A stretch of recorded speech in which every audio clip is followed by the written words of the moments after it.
melody of my soul, the melody of my mind, the language of my being, the melody of my soul, Hello everyone, welcome back to my YouTube channel. Our YouTube channel, by the way.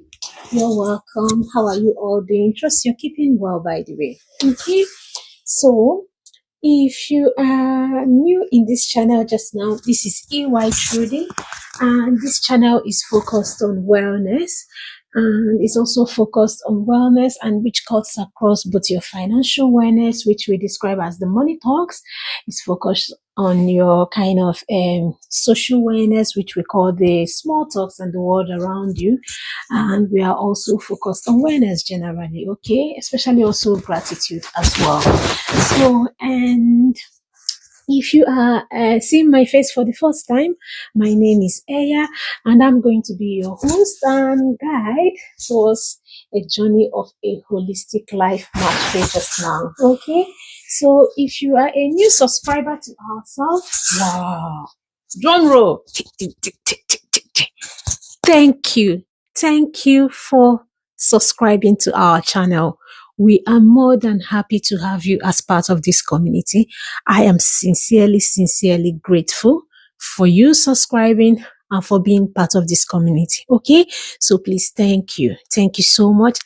And for my returning family members, for those who had now sticked on, for those who had now joined in this awareness journey in forming this community, for those who are always returning to watch our video, comment and like, thank you so much for your encouragement, for the comments as well, because we are still in our baby step stage. I read all the comments. I laugh to some and I reply some. If I've not replied your own, of course, just know that I've read it.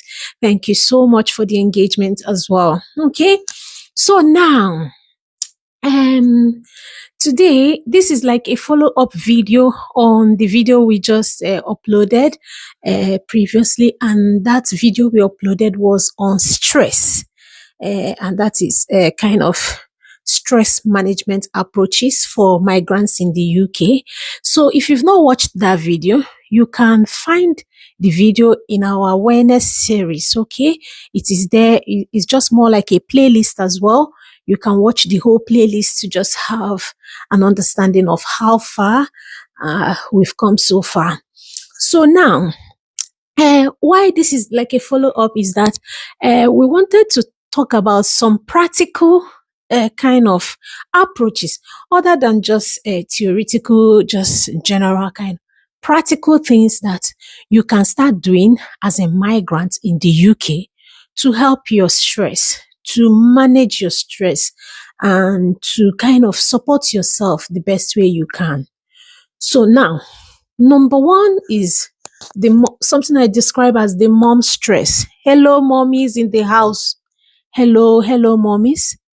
Of course, most migrants in the UK come from other parts of the world where having families and having a large family is something we are already used to, and relocating to the UK would not take that away from ourselves. So you would find that among our community, you find mommies that have 4 children, 2 children, 1 child, actively looking to start a family, and all of that is something we believe in at the core. Okay, so what that also means is that it presents a peculiar challenge or a peculiar stress factor for ourselves here in the UK, the mom stress. So what this means as well is that I'm going to use, I would even be using myself as an example, or I'll be using what I would say like, I'll be doing like a comparison between the UK and back home, which is like Africa. Okay. So now what this means is that back home, we live in a communal life. We live communal living, whereby you can get help from the community to raise your child. You know that concept that it takes a village to raise a child. Or if you want to say it in Igbo, you can say, ofu onye a na-azụ nwa, something like that. It simply means that one person cannot raise a child. You need a community to raise your child. And that's because back home, a child can comfortably go to their maybe uncle's house and spend like even 3 months there while the parents is maybe dealing with other factors of life at that time. So, but you would find that here, it is similar here, but again, that child who had now gone to the uncle's house, on getting there, is seen as part of the family. They also support their uncle with other activities that is going on in their house. So what am I trying to say? Apart from having access to supports like maybe having living nannies, having a kind of living cooks, having drivers at home, which are some kind of support we get back home, which is more affordable, you find that such does not happen here in the UK. You find that you become a lonely mom. You become like that one mom who is trying to raise a child or 2 children or 3 children all by yourself. This is the reality of many moms in the UK just now. So it's not similar to what you had growing up, because maybe growing up you had your aunties living in the house with yourself, you had your cousins living in the house with yourself. Everybody will put a hand and the chores goes by. On Saturday, you know that you're cleaning the parlor and your cousin is cleaning the other parlor and the other person is cleaning the other place. And it's not a case whereby on Saturday morning your mom will have to do all the chores herself. Okay, you probably even grew up, you never saw your dad doing any of the chores in the house. This is the reality. But now migrating to the UK, well, you ended up having kids and you have now come to the reality of the fact that you don't have any support around these kids, apart from maybe if they are going to the nursery, which is going to be like an official support, or you just don't have that kind of support you experienced growing up. So what this means is that it becomes a stress factor.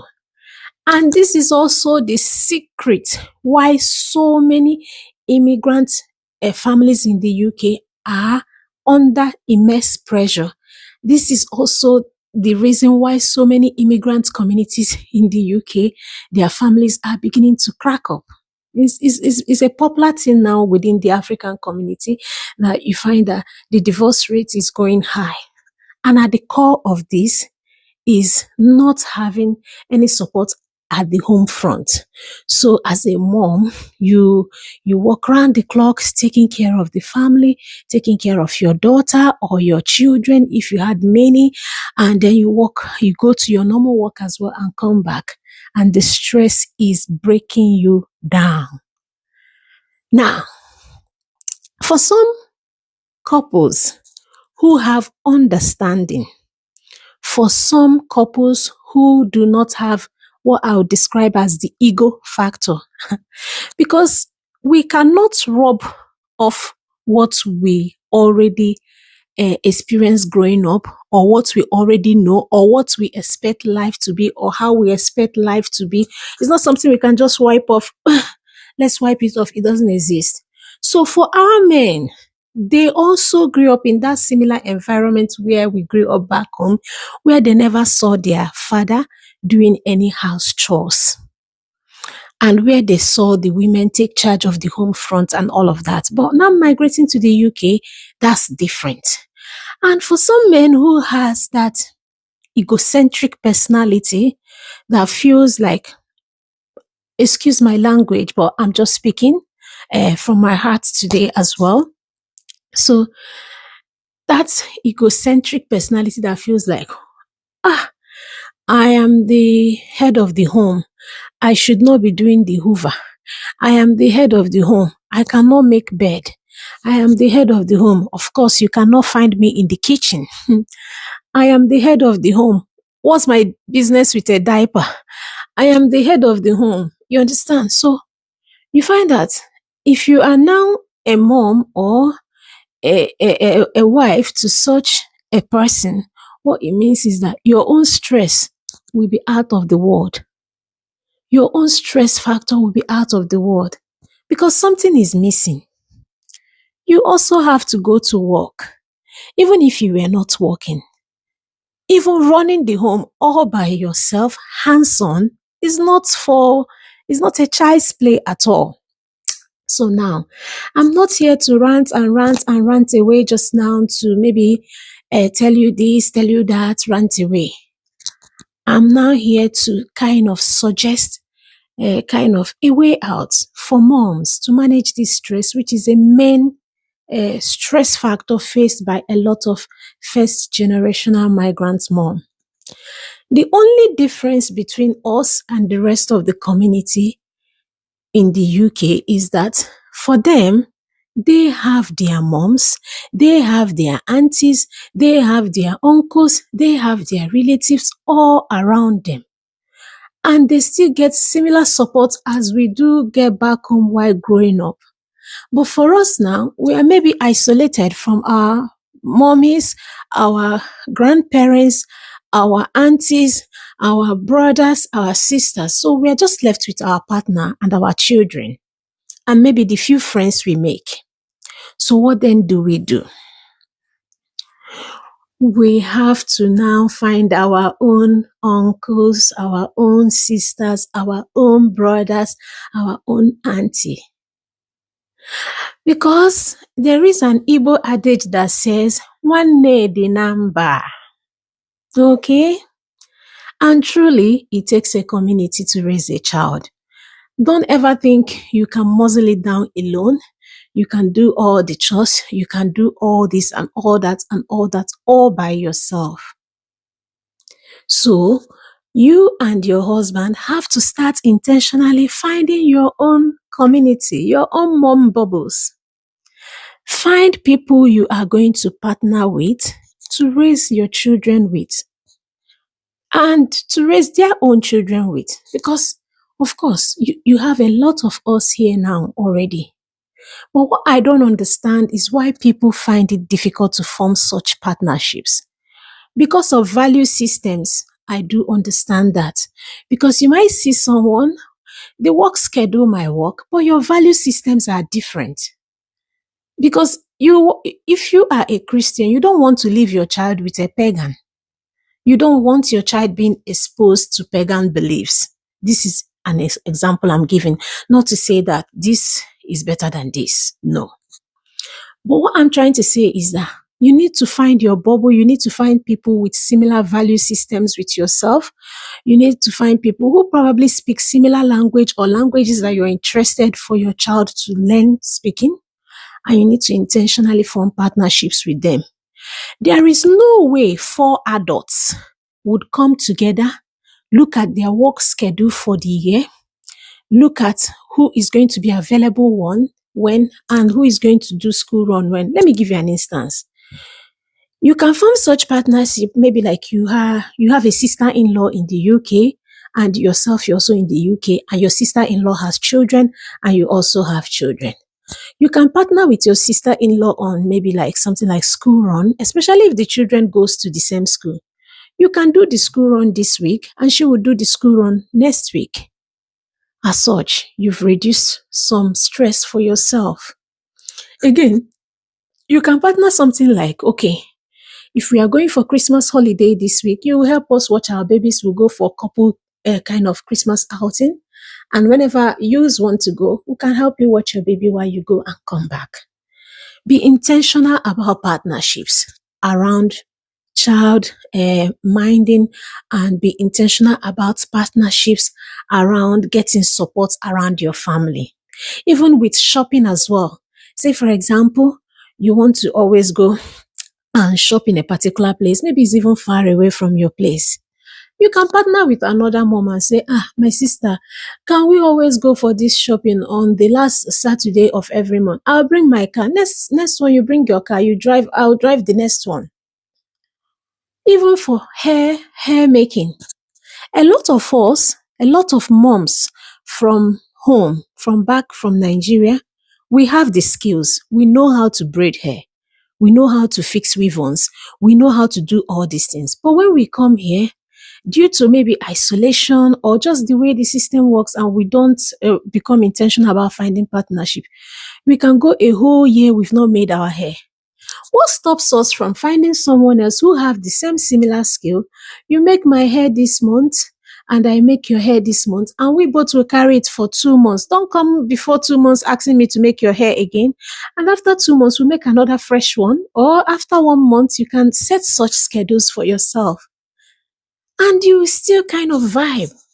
You can form partnerships around holidays even.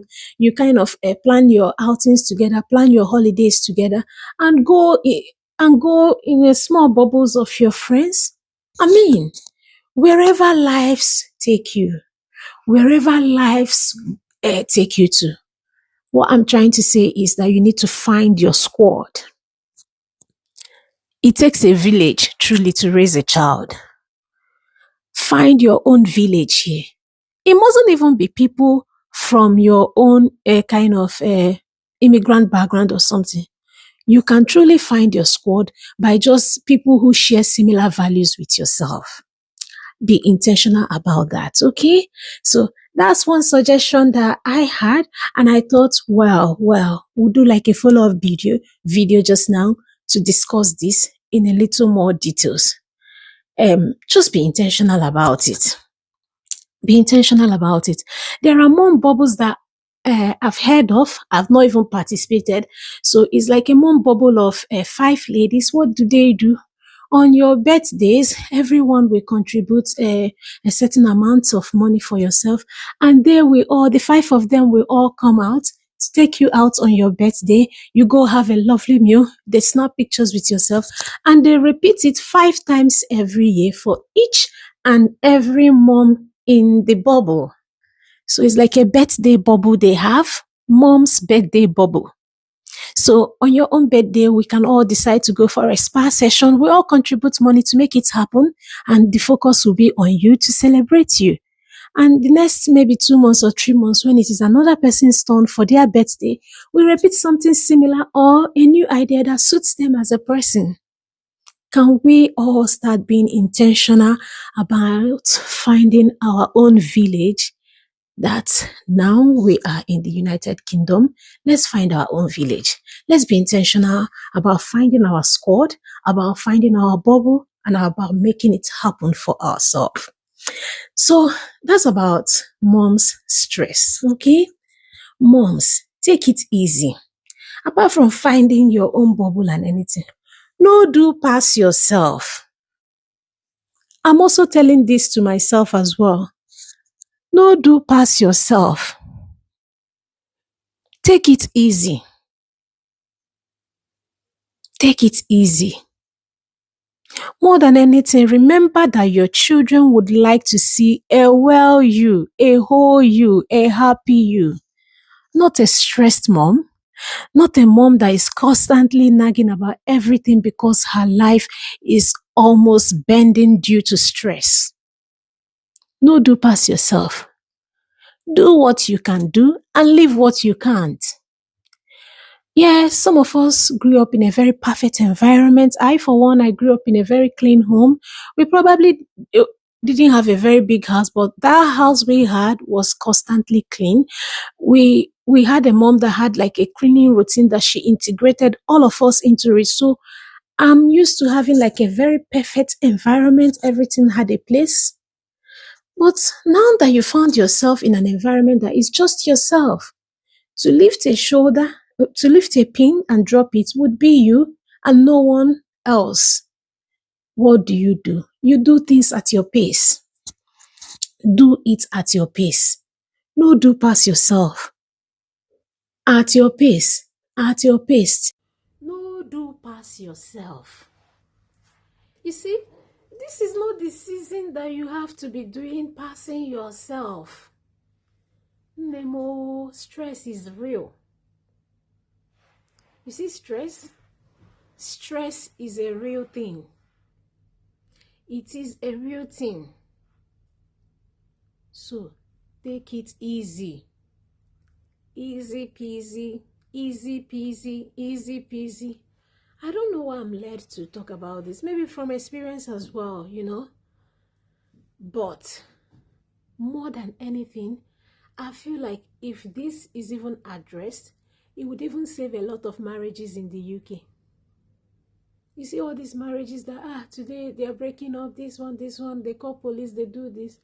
It is mom stress, so it is stress, so, or even that stress, because families are different. But stress faced by migrants in the UK is a real thing. I don't know why this camera is blurring. It's blurring more than usual, but it's not something I'm here to worry about just now. At least you can hear what I'm saying. So, my darlings, I have now said, no, do pass yourself. I have now said, find your own community. Find your aunties, your uncles, your grannies. Find them in the UK. UK is filled with human beings now. Don't isolate yourself. No, do pass yourself. Don't go they raise a child. Are you the village? Find your own village. And more than anything, I think it's time for us to start realizing certain things. Life passes. You see life? Time flies. Before you know it, you look back and like, where did that 5 year go? You look back and you're like, where did that 10 year go? So, while at it, while you are raising the children, while you're building the family, while you're hustling at the job, while you're finding your feet, take care of you. You are the most important factor. You, mom, you, the lady in the picture, the lady of the house. You are the centerpiece. God forbid though, if anything happened to you. I've heard stories like, I was pregnant, I went to work and this happened. I've heard stories. Please, it is you. I don't know who needs to hear this. Please. This is not the year that we are going to be doing passing ourselves. No, do pass yourself. Take care of you. Take care of you. Take a moment for you. Nurture you. Parent you. Self-care you. You, mom, you are the center. Okay? And to our men, I don't even know what to say to you guys. Who am I to even say anything to you guys? Continue.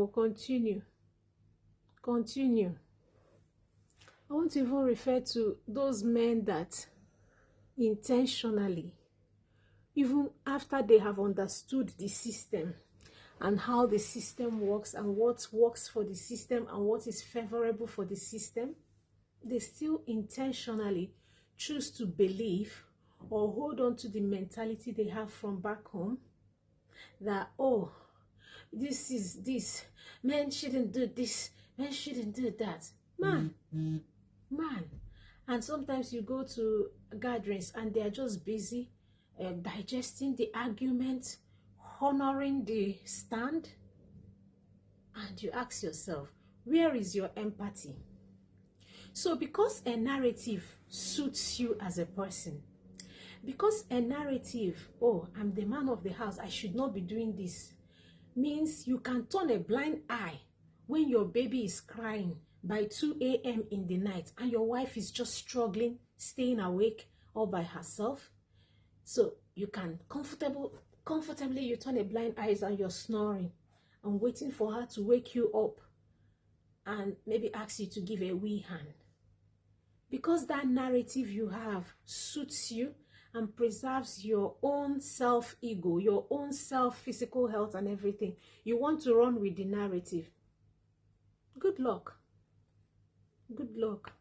Because the truth is that the way you make your bed, though, now so you will lie on it. Good luck with that. Okay? Don't show empathy to your woman. Don't show kindness to your woman. Allow her to overwork herself. Allow her to work. If she doesn't ask for help, pretend like you are not seeing that she needs help. Allow her to overwork herself until she's nearly dropping. Allow her to be stressed. She went to work, she comes back from work. Kukuba, Don't help her in the kitchen. Allow her to rush into the kitchen and make all the meal and come and serve you. She's coming back from work. You probably were at home all day. Even if you weren't at home all day, both of you just came back from work. Oh, even if she wasn't working, when you come back from work, don't give her a helping hand with any of the toddlers or the kids at home. Just pretend. Pretend like she's been at home doing nothing. Pretend like you don't know that there is no help here apart from the two of you helping one another in the first instance, before even looking outside yourself to find your bubbles that will support you with kind of structured helps. Just pretend like you don't know. Don't preserve your own woman. Don't show her kindness. Don't show her love. Don't show her empathy. Don't show her support. Come on, I beg you. She will be in your house and she'll be growing old. Quick. And when you go outside, you are making arguments with your friends. Yes, this one. I don't even know what to say to you. All I can say to that woman living with that kind of man, the choice is yours, okay? And more than anything, the choice being yours, it's time to refocus. Change the focus to yourself. Do what you can. Find your own support system. Do what you can. If the house is scattered, leave it like that if you don't have the strength to fix it. If you come back from work, there is no food at home, you can order takeaway. Even beg him. As you're ordering the takeaway, you can order for him too, so that he can eat too. Just find your own peace. Find your own, let's see. I want to use the word serenity, like your own calm in the midst of the storm. Because these kids are gonna grow. Moms, they will grow. Before you know it, you look back and you're like, oh, where are my toddlers? They've grown. You look back and be like, Chidinma, is this you? Big girl. Yes. These kids are going to grow. So it is a phase. I've heard some preachers that I admire so much, and I listened to their preaching, say like when they were abroad, they had to stop working to raise their children. Okay? If that's something you want to do, you can do that as well. But make sure that if you're going to make that level of sacrifice to stop working completely, maybe for like a few years to raise the kids to a particular stage, make sure you are doing it under the umbrella of a reasonable man and in a safe place. Because for some men, the moment you start maybe staying at home and being fully financially dependent on them, it will also add to their own stress and their own burden.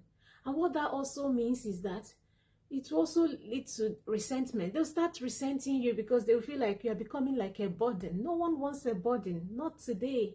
And even the society where we are is not a place where you have to leave everything to one person to carry. It would be too much on them, but it is something that some people would choose as a model that works for their family as well. Okay, so there is no perfect model that would work for Mr. A and work for Mr. B, but there is something I'm here to transfer to you today, is the father. You mom, focus on yourself. You mom, no do pass yourself. You mom, find your own bubbles, find your own village, find your own community. Find your own aunties and uncles that will partner with you to raise these children, because truly it takes a village to raise a child. Thank you so much for watching this video. I just had to do like this follow-up video just now because yes, it was part of the things that was mentioned in the community section we had, and I said I must put it out there because the mom's stress is a peculiar kind of stress, and the immigrant's mom, we face a very, very unique and peculiar kind of stress as well. So I just want to encourage every woman out there, the moms and the awaiting moms, and everyone who would find this video maybe now or a time in the future useful as well. I want to encourage you, don't give up. people had been through this phase before, and they had managed it and passed through it. And I'm telling you that it is also a kind of a phase that you would also be through, manage it, pass through it, and emerge better from it as well. Okay, so thank you so much for watching the video, my dear. And please, as you see my face, if you like, you can subscribe of course, but then subscribe, comment, share, like, and come back for our next video. Thank you so much for watching and staying with